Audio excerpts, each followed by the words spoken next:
Welcome to All About Agatha, the podcast dedicated to reading and ranking every single mystery novel written by the Queen of Crime, Dame Agatha Christie. I'm Catherine Broback. I'm Kemper Donovan. And this week we are returning to an always favorite of mine, Mr. Parker Pyne. What confidence trick is he playing in this one, Kemper? No confidence trick. Parker Pyne continues to be abroad. We are at the gate of Baghdad. That is today's Parker Pyne selection. First published in Nash's Pall Mall in June 1933 as At the Gate of Baghdad, under that previously mentioned grouping, The Arabian Nights of Parker Pyne, because this is Parker Pyne abroad. And it doesn't appear to have been published in the U.S. until it showed up in, of course, Parker Pyne Investigates in 1934, which did go under the alternate title of Mr. Parker Pyne Detective in the U.S. And I think that we neglect to mention that most times that we refer to the Parker Pyne collection. I mean, it's so slightly different. It's one of those changes where I'm like, why was that change made? What do you get between Parker Pyne Investigates and Mr. Parker Pyne Detective? But hey. I don't know. Parker Pyne Investigates is also a better title. Absolutely. Well, and I mean, Poirot Investigates, Parker Pyne Investigates. I like an active title, right? Right. Agreed. All right. Catherine Broback, tell us about our victim. So our victim is Captain Smethurst. He's an old Etonian and somewhat a dim one at that. He is found dead on this tour bus / motor coach, ostensibly having been bashed over the head by something like a sandbag. I feel like there's some shade thrown at British public schools, specifically Eton, within this story. It doesn't. Oh yeah, right. The Eton shade is pretty hard in this, I think. Let's always remember Agatha Christie was homeschooled at a time when no one would have called it that because it was very normal not to necessarily go anywhere. But she did learn at home and then go to a series of finishing schools abroad. So perhaps she felt that overly formal education was a bit silly or unnecessary. Right. Well, and I think we're going to find out she also, especially with the captain here, thinks that it's a little bit like people caught up in that education above all else. Yes, it becomes such an insular world, the world of British public schooling. And she pokes fun at it time and time again with the character of Hastings in the Poirot novels as well. There's many references to Hastings having an instant rapport with someone because he knows they went to the right schools, and Poirot lovingly pokes fun at his insularity. Right. For that. Right. So it's always so hard for me to remember that public school in the UK refers to essentially what we in the US would call private school. Or boarding school. Or boarding school. Our version of public schools is what they would refer to, I believe, as state school. Right. And also, boarding school systems we call boarding schools in the US too. So. Yeah, that's true. I mean, I guess private school is an umbrella term, a subset of which are boarding schools. Correct. And public schools in the UK are that specific subset of what we call boarding school. In any case, let's talk about our suspects. Well, our suspects are everyone in the motor coach. We have a closed Pullman here. And so first we have Netta Price and her aunt, who, let's be honest, aren't really suspects. I would also like to point out, by the way, Netta Price and her aunt, who it is noted has some facial hair.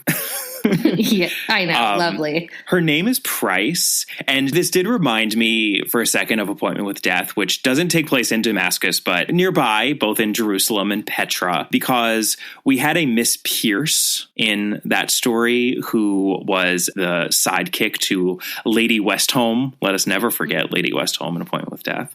And in the theatrical version of Appointment with Death, the character name was changed to Miss Price, and that character was played by none other than Joan Hickson, and the story is told that Appointment with Death is the play Christie watched with Joan Hickson in it, after which she wrote Hickson a note saying, "I hope one day you can play my dear Miss Marple." I believe that someone contacted us and said that it is true that she watched Hickson and said that she wanted her to play Miss Marple, but it wasn't in that play. It was actually in another play. But in any case, we do know that Joan Hickson played that character, and Netta Price, I like to think, is a younger relation of that Miss Price. So it's all like connected that in the connection. Christieverse. Yeah, I like the what do they call it? The Marvel Cinematic Universe. This is like the Christie Mystery Universe. The Christieverse. The Christieverse. It has little pocket universes within it. Like it has the Poirotverse and the Satterthverse, the Marpleverse, and the Beresfordverse, I guess we could call it. Sure. The Battleverse. The Battleverse. Well, and some of them sort of exist and have overlap, but then they don't, and it all gets very deliciously confusing, and we just love to parse out these connections when we can. So I like that therein lies another. Next up, we have an Armenian woman and her son who apparently don't merit names, so I'm just going to assume that their last name is Kardashian. Being in Armenia was a life-changing experience. Great. It makes it much more colorful to imagine that it's Kris and Rob Kardashian on this motor coach, doesn't it? I love it. It's too bad they don't have dialogue, because if so, we could read it out with lots of vocal fry. Really bad counter. Last night. Deal. Funny. Backful. All around. LA. Party. But hell. Rehab tomorrow. So that's Kris and Rob Kardashian. Next up, we've got Mr. Hensley, who does some municipal bureaucratic work in Baghdad. Then we have General Poli, who's an Italian general, as his name might suggest. You might be able to tell in this that a lot of these characters don't really have defining characteristics. Right. They're just Italian or Armenian. Right. We finish with a trio of Royal Air Force officers, Loftus, O'Rourke, and Williamson. And we will learn more about each of them individually as we get into the world as it appears to be. Catherine Robeck, start us off. So Parker Pyne, our old frenemy, is vacationing in Damascus on a route to Baghdad. And the way for him to do this is apparently a Pullman motor coach, which is shared by a group of very random strangers. This trip takes a day and a half, whereas it's mentioned that prior to the motor coaches, the trip from Damascus to Baghdad, understandably, would have taken a month.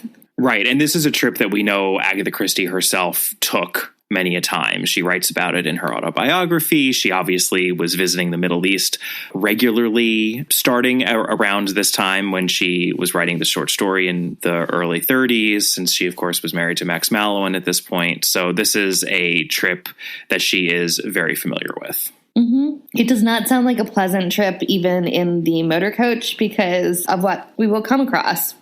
Yeah, it sounds like it could be rather a rough trip. And it looks like a Pullman coach is kind of like an antiquated bus, right? Oh, right. That's why I originally said they're essentially on a tour bus. Yeah, I mean, that was my sense. It's about the size of a bus, and it's motorized, obviously, but it's a transport that a whole bunch of people can pile into en masse and get from one point to another. Before embarking on the trip, Parker Pyne is reminded of a poem that gives the story its title. And this is a poem by James Elroy Flecker, The Gates of Damascus. We do not have to linger on it because it's not a great poem, but we should definitely point out this line, which Pyne quotes at the beginning of the story. Postern of fate, the desert gate, disaster's cavern, fort of fear, the portal of Baghdad am I, the doorway of Diyarbakir.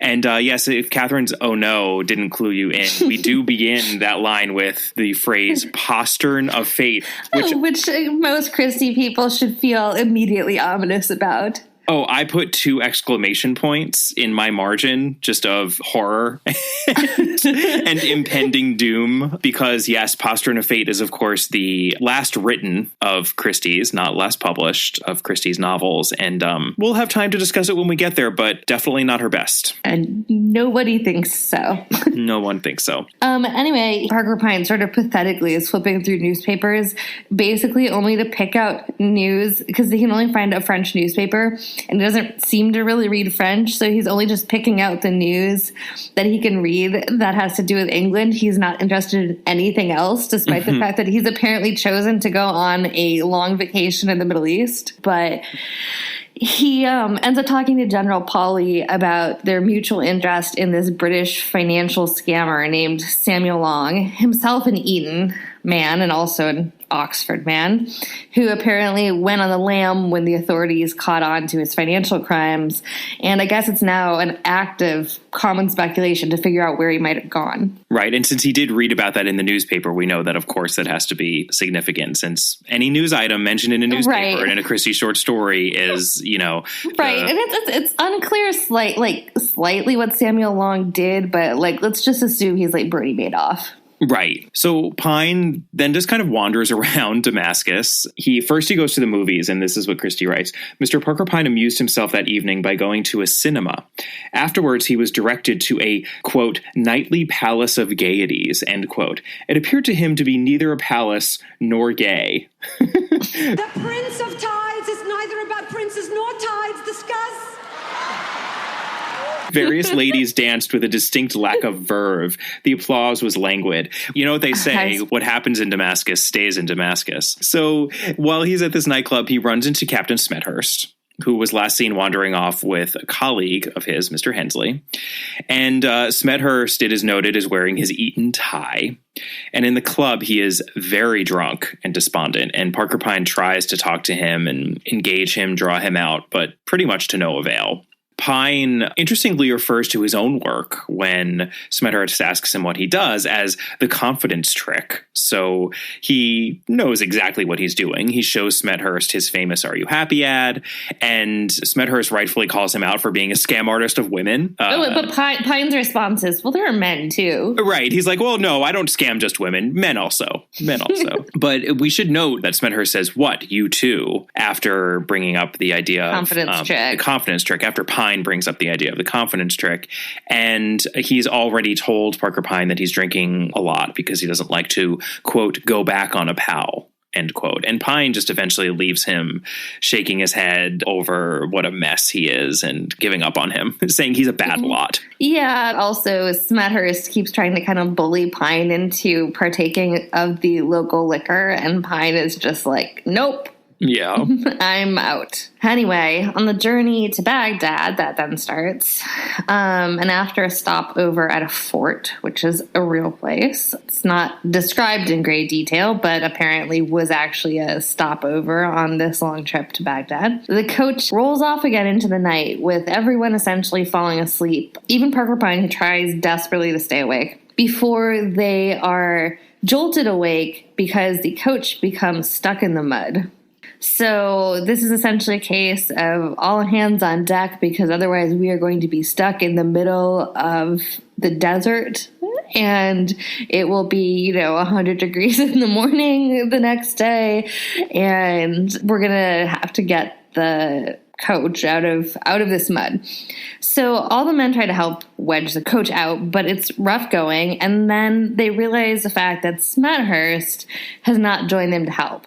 So, RAF Gentleman O'Rourke goes to investigate, only, whoops, he's dead. Yeah. And all of the ladies are still on the coach, right? While this is happening, they're not helping. Right. And the Armenians are not helping also. Right. Rob Kardashian, there's a comment made that it seems that Rob Kardashian is just sticking with his mom, Chris, and I don't know, selling socks or doing whatever he does from under her skirts. And they're not super happy about that. I mean, socks is something that I feel like just isn't really captured. I feel like it's just a market there's so much room for improvement. And so, the selling of socks would actually be an interesting point in this story, Kemper. It would actually. You know what? Maybe my Kardashian reference is apt. So yeah, we are back to our Pullman coach, and RAF officer O'Rourke has found our poor Smethurst here is not just super hungover, but in fact dead. And Loftus, who is a doctor, checks him out and determines that it seems he either hit his head on the ceiling on this bumpy journey, or someone whacked him over the head with a sandbag, because there is no visible wound. And while everyone thinks that the bumpy ride solution seems dubious at best, no one else bumped their head that badly, certainly. It apparently has theoretically happened before. There was a story told earlier on about this very thing happening. Because of how slightly treacherous, even in this newfangled motor coach, the ride still is to Baghdad. Totally, because even though they're able to move quickly, with speed comes the bad luck of hitting something super bumpy, especially when you can't see all that well where you're going. Well, since it's also, super sandy. There probably aren't seatbelts. I'm sure. So the only other option would be murder. But why? Parker Pyne, of course, is on hand to recount his story of the weird drunken comments that our victim made in the bar. And then RAF Officer Williamson remembers overhearing him having a weird conversation with an unseen third party about how he would only keep quiet until they reached Baghdad. And then Loftus, the doctor, also suggests that Hensley and Smethurst were talking about some kind of mole in their department. So, right. And again, they're working in a sort of municipal department, right, within the overarching bureaucracy of some sort of colonialist bureaucratic structure in Baghdad. Structure, yeah. So, Parker Pyne just goes really all out here and decides that this almost had to do with the case of Samuel Long, because sure, why not just jump to that conclusion? He's like, because I read it in the newspaper and it was put in the story, so it has. And by the way, I read it in the newspaper, in the only part of the newspaper that I could read where I could identify the words talking about England. So that is actually the basis that Parker Pyne is going on here, and then really to just build on that, he also says that obviously because of that, one of them is Samuel Long. But of course. Because, of course, that's immediately what you think. Anyway, though, it is Parker Pyne, and, he's come to some conclusions before. And as we should remember, Parker Pyne really seems to have some connections to British intelligence. So, he might know more than he's letting on.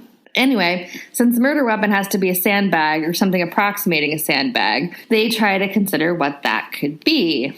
And they all know that Hensley, as a matter of practicality, having lived in the desert for so long, in part, I think, always keeps additional socks on him. Most people just do stripes or basics. I'm kind of doing all kinds of weird stuff. So Parker Pyne goes and says to Loftus, this could be what we're looking for. Will you go check on Hensley's socks? We just changed packaging and fabrics and materials. So I want to be in the industry for a while. And lo and behold, Loftus returns with a sock filled with, dun dun dun, damp sand. So we end the world as it appears to be with Hensley seeming to be the culprit here. Except Pyne has a different idea. The world as it actually is that Pyne then immediately tells everyone gathered that Loftus is actually Samuel Long. And he killed Smethurst. Yeah! And he killed Smethurst because they both went to Eton.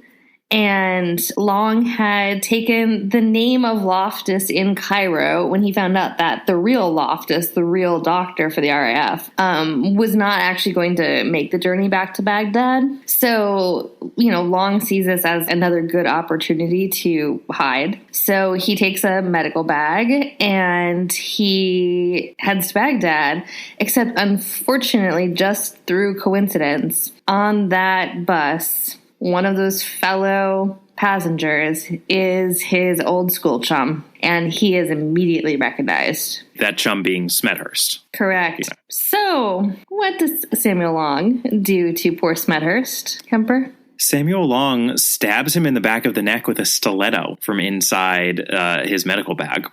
And then he tells everyone that Smethurst has been killed by a bump to the head.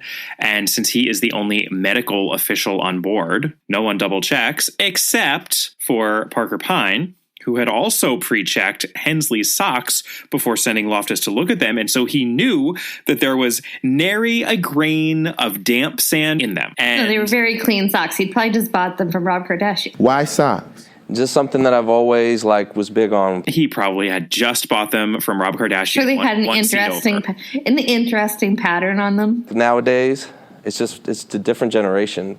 I mean, you go into Foot Locker and it's a rainbow room of socks and shorts and shirts. And Loftus thereby incriminated himself when he tried to plant a sand-filled sock literally my job is I make socks. That's all I do. on Hensley, and Right. Parker Pyne is able to do justice for once in a story. And Actually. He actually solves a crime. It's the only time I think that we've seen. I mean, he kind of does it in the last story that we covered. He intuits what's going on, and it's basically what he's doing here too. But yeah, very rare that we see Parker Pyne actually solve a crime. Yeah, I mean, this is a much more straightforward detective story for Parker Pyne. There is a crime, Parker Pyne solves it, and he tells everyone what actually happened, doesn't tell anyone to lie and cover it up for the sake of happiness. And Right. justice is served by the end of the story. So, Yeah, it's a much more straightforward mystery story than we're used to with Parker Pyne. yeah. And then there is a little bit of sort of stuck in his time xenophobic shade thrown at the poor Armenians. At one point, Right. poor Rob Kardashian is referred to as that Armenian rat. And R.A.F. O'Rourke says no Armenian would have the nerve to kill anyone. So that's just bigoted right there. But Yeah, it's not great. And like his mother is just like covered in like shawls sitting there. and very grumpy too the whole time. Probably because she Right. doesn't get a name. She's Yeah, probably because they are just treated like absolute garbage by the other people on this bus. And then there was a vague Marple-esque allusion to Parker Pyne's experience of life that I appreciated when Pyne is talking to the General Poli, who has been a bit of a globetrotter and probably had a pretty adventurous life. And Parker Pyne says, I have seen a good deal of life. And Poli says, you have traveled, eh? No, said Mr. Parker Pyne, I have sat in an office. You know, the implication being that by sitting in an office, by having a smaller life, he is able to actually take a look at the finer aspects of humanity and Well, glean- or the worse aspects. Oh no, of I mean finer humanity. as in fine grained, not as in No. elevated. I know that that's what you meant, but I just want to be clear. Parker Pyne does not have much faith at all in humanity, which actually, there again, No, he might that- have a similarity to Miss Marple. And I think the argument there is because they both know humanity really well. I mean, we talked about that actually in our conversation with Jamie, that cynicism is what drives the Pyne stories, and it's also what drives the Marple stories. It's just that Miss Marple, I find a little bit more charming. Parker Pyne is just very blatant about his cynicism. Well, there's a little bit of an aspect, especially if you look at the hints that he is somehow involved in the intelligence services. If George Smiley had decided not to work for Britain, but to work for his own purposes, he's a certain George Smiley, secretive bureaucrat, making and manipulating all of these decisions and holding the puppet strings from an office that's like dark and somewhat sinister. It's just that in the case of, George Smiley, there's at least a sense that Le Carré wants you to believe that he is doing it for the good of, if not the world, at least Britain. Right. We get those flashes of patriotism from Parker Pyne. I think he thinks that humanity on a singular level is pretty garbage, but he has a belief in the greater nation that he finds himself in. And I actually think Miss Marple would probably feel similarly. We know that she's a very traditionally religious, and she probably is somewhat patriotic, I would think. Well, oddly enough, even Poirot, you get that sense from, right? Well, but Poirot is totally different. I don't think Poirot... I think that he's a cynic. Yeah, I don't think Poirot is a cynic whatsoever. I don't think he's a doe-eyed idiot either, but I don't think cynicism is what drives him at all. No, I know. But what I mean is I think that he has seen so much of that on his own that he sees the harm that can be done in the world. And the only difference with Poirot is that Poirot has this romantic streak that makes him want to essentially fix it, right? Yeah. And he has for all of Miss Marple's surface religiosity, which I think is more goes to like her sense of tradition, there's a deep and warm faith in Poirot and his kind of religiosity that we do get even in the text from time to time that I think is unparalleled in any of the other detectives. Certainly, I've never felt it in Miss Marple. And certainly not Parker Pyne. No, for sure not. No, Parker Pyne just thinks that you can lie to everybody and that will be for the best. That'll be for the best. There was one other sentence at the very end of the story that sent me running to the dictionary for secondary, if not tertiary definitions, because I knew there had to be one. I'll just read the sentence out here. And this is when Samuel Long, FKA, Dr. Loftus, is confessing and talking about having run into Smethurst. Then, by cursed ill luck, I run into Smethurst and asked if there ever was one. He was my fag at Eton. There is a secondary meaning, chiefly British, of a fag, which is an English public schoolboy who acts as servant to an older schoolmate. So that is a very specific definition of that word, which has a couple of different meanings. Although, interestingly enough, I mean, I don't know this because I did not know that was a thing until right now. I mean, obviously cigarettes and kindling were things, but that definition, do you think that that is actually how it became the pejorative? Possibly. I mean, somebody else must know better than we do, but it seems entirely possible that that is the derivation of it being a pejorative.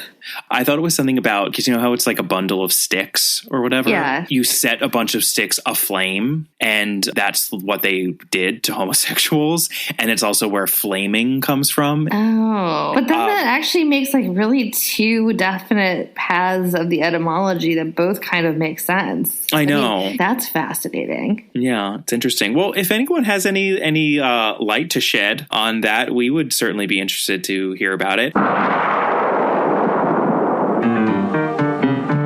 Well, I think that brings us to an unlikely ending of The Gate of Baghdad, but an ending nonetheless. That is our latest Parker Pyne installment. Join us next time for a mysterious Mr. Quinn story. We will be revisiting Mr. Quinn and Mr. Satterthwaite with The Dead Harlequin. And it's actually, I think it's going to be a good episode. There's a lot going on in that story. There's a lot going on in that story. And of course, our next novel is Death Comes as the End, Christie's novel set entirely in ancient Egypt. And we would love to hear from you, as we always do. Email us at allaboutthedame@gmail.com or find us on Facebook. Our Facebook page is All About Agatha. Our Instagram handle is All About Agatha. We are on Twitter at All About the Dame. Catherine is on Twitter at Brobcat.